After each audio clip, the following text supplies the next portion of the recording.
Je suis, qui suis-je? Je suis un arbre que l'on garde dans la maison. Et arrivent les fêtes, on m'habille, on me fait très beau. Ensuite, les fêtes finies, oh, c'est malheureux, on va me mettre dehors. Alors, qui suis-je? La deuxième devinette, toujours pour les petits. Qui suis-je? Je suis dans les contes. Je suis un homme et je porte une couronne.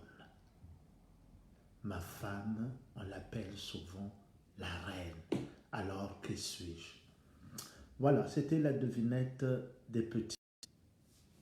Maintenant, leur histoire, parce que beaucoup d'enfants, paraît-il, ont peur de ces grandes histoires que je raconte. Et là, j'essaye de leur trouver une histoire à leur niveau. Donc, pour les enfants de moins de 4 ans, même vous aussi, vous pourriez écouter. Voilà l'histoire. Le titre, la vieille sorcière et le bonhomme en pain de pisse. Et crac! Eh bien, l'histoire commence, que personne ne parle.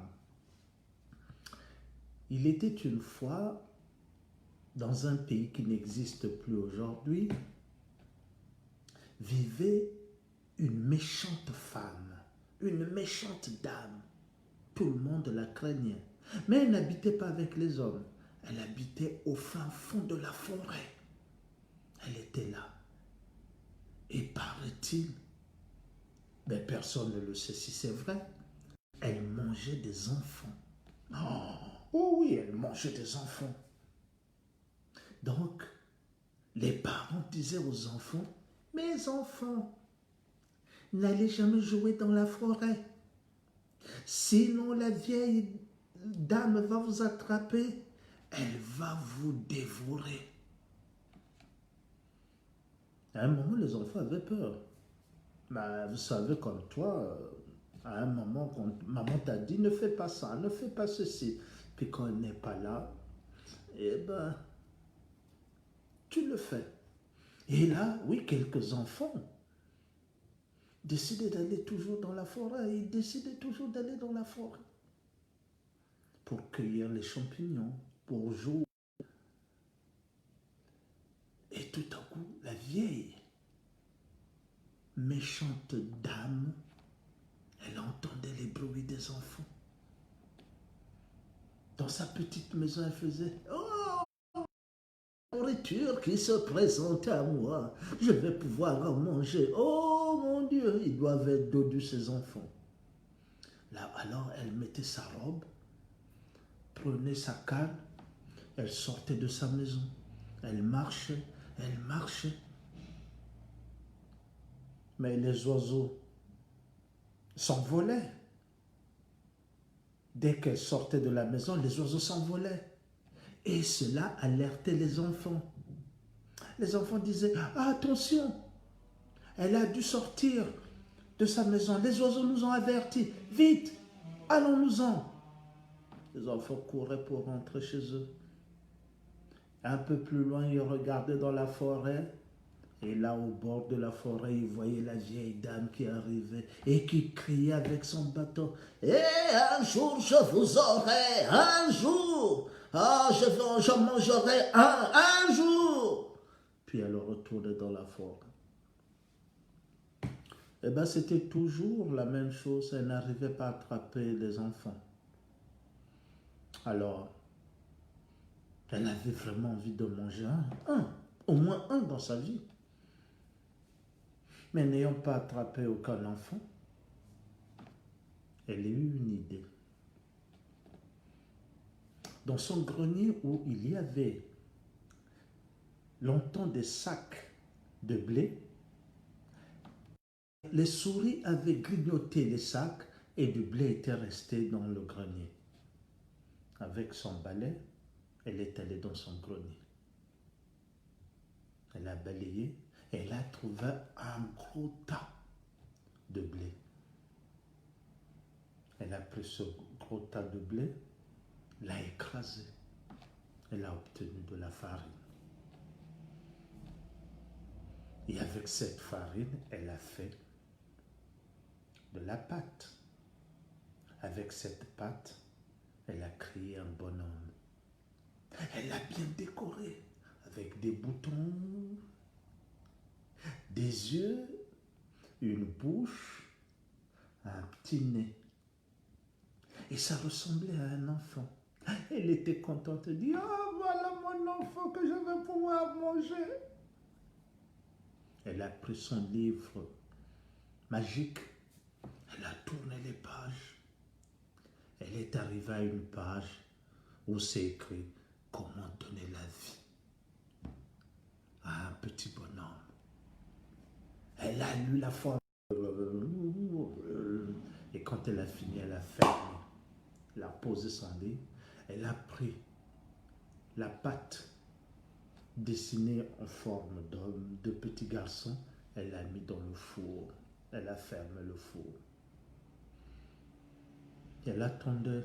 Oh, elle avait d'abord envie de s'asseoir. Elle est allée sur sa chaise qui se balançait. La chaise la balançait. Et puis à un moment, elle s'est endormie. Et quelque temps plus tard, le petit garçon qui était en pâte de blé est devenu un vrai garçon. Le four s'est arrêté de fonctionner. La porte toute seule s'est ouverte et le petit garçon est sorti. Il était là tout petit, avec des boutons dorés. Il était presque jaune, oh bien mûr. Il était comme... Oh, oh c'est beau. Oh mais j'ai un peu chaud. J'entends les oiseaux chanter. Je vais aller me promener un petit peu dans la forêt et revenir. Comme la porte était ouverte, mais il est sorti. Le voilà qui se promenait, il écoutait les chants des oiseaux. Et maman, ce n'était pas un chant qu'il entendait, mais des pleurs. Mais il s'est approché. Il a regardé dans une touffe d'herbe. Il y avait une petite souris qui pleurait. Il a dit, mais pourquoi tu pleures? Oh, je pleure parce que je n'ai rien à manger. Oh, oh, oh, oh. Ah, t'as rien à manger. Oh. Mais toi, qui as un pain de pisse, pourrais-tu me donner au moins quelque chose de toi? Qu'est-ce que je peux te donner? Oh, donne-moi au moins 2 doigts ou 3 doigts. T'en as 20. Ben, il a regardé, il avait 10 doigts dans les mains et 10 doigts aux pieds. Il dit, bon, ben, je vais te donner 2 doigts. Et il a donné à la souris. Et la souris a dit, oh, merci beaucoup. Je veux pouvoir manger, peut-être pendant 2 ou 3 jours. Merci. La souris est partie. Bon, lui, il a dit, ben, c'était que 2 doigts, c'est pas grave. Je suis en pain d'épices. Et il a continué son voyage pour visiter cette forme. Et tout à coup, il a encore entendu des pleurs. Il a dit, mais c'est quoi? Et là, il a vu un serpent. Il a dit, mais qu'est-ce que t'as? J'ai pas mangé depuis longtemps. Ah bon? Moi qui ai un pain de pisse, pourrais-tu me donner au moins ton bras? T'en as 2, moi j'ai pas de bras. D'accord. Mais il a coupé son bras. Bah tiens, le serpent a pris. Merci. Je pourrais le manger pendant plusieurs jours. Le serpent est parti. Oh, le bonhomme de pain de pisse commençait à se dire, ben, je donne un peu trop. Il a continué. Et là, il est arrivé devant un animal qui est tout noir, qui rigolait. Voilà un petit bonhomme en pain de pisse, je vais pouvoir manger. C'était un loup. Le petit bonhomme est arrivé. Mais qu'est-ce que tu veux que je te donne de moi? Tu veux me donner quelque chose? Mais non. Moi, ce que je veux, je prends toujours. Et comme tu es là, je vais prendre ce que je veux de toi. Et il a ouvert sa bouche et il est venu devant le petit bonhomme. Mais il lui a mangé toute cette partie. Tout le flanc. Il l'a mangé. Il a croqué. Il a enlevé. Et il est en train de manger. Le bonhomme s'est dit, je retourne dans la maison. Il est reparti. Il a refait le chemin à l'envers. Il est arrivé, la porte était toujours ouverte. La vieille dame, la vieille méchante, elle était réveillée. Elle a vu le petit bonhomme qui n'avait plus, toute cette partie-là, qui n'avait plus de bras. Elle dit, oh, qu'est-ce qui t'est arrivé, mon petit bonhomme? Oh, je suis allé me promener dans la forêt et tout le monde voulait me manger.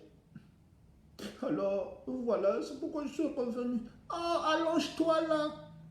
Je vais te répondre, mon petit bonhomme. Le petit bonhomme s'est allongé. La vieille dame a préparé son thé. Sans méfiance, le petit bonhomme ne savait pas ce que voulait lui faire la vieille dame. Et quand la vieille dame a bu son thé, elle était contente. Elle a commencé à manger les pieds du petit bonhomme. Le petit bonhomme était... Mais tu m'as dit que tu allais me réparer.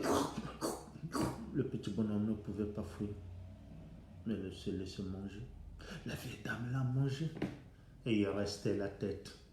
Oh, elle avait bien mangé. Elle dit, oh, la tête, je la réserve pour demain. Quand elle s'est retournée, cette tête était en colère. La tête est devenue ronde, en colère. Ah non! Demain, tu ne me mangeras pas! Elle était devenue énorme, la tête. La vieille dame s'est retournée. La tête a ouvert sa bouche. Et bien, elle a fait disparaître la vieille dame. Puis la tête est redevenue petite. Elle s'est remise dans le lit. Elle dit, ah, maintenant je peux dormir. La maison va partir. Et oui, la vieille tête, cette tête est restée et la vieille dame avait disparu. Les enfants venaient toujours jouer. Mais les oiseaux chantaient toujours. Ils savaient que la vieille dame était peut-être morte, quelque part. Le temps est passé, personne n'a jamais su ce qui s'était passé. Et un jour, cette tête décide d'aller se promener dans la forêt. C'était devenu une galette. Ah là, où est-ce que j'en ai en venir? C'était une galette maintenant. Et là, la galette, comme elle n'a plus de jambes, elle ne fait que rouler. Roule galette, roule galette, roule galette. Elle était contente maintenant, cette tête. Elle était devenue une galette. Elle partait pour narguer, provoquer les animaux à faire la course. Ah, vous pensez connaître cette histoire? Et oui, demandez à maman ou à papa d'aller dans une bibliothèque et d'emprunter un livre qui s'appelle Roule Galette. Donc, ça sera la suite de cette histoire. Oui. Et si vous ne la trouvez pas, peut-être la semaine prochaine, moi, je continuerai mon histoire. Voilà, mon histoire est finie. Allez, j'espère qu'elle vous a plu. Elle ne m'a pas fait peur, donc vous aussi, vous n'avez pas eu peur. Voilà l'histoire. Et surtout toi, ma nièce, J'espère que tu as entendu ton histoire. C'était pour toi que j'ai conté cette histoire. Allez, au revoir les enfants. À la prochaine, à la prochaine. Au revoir les enfants. À la prochaine, je raconterai.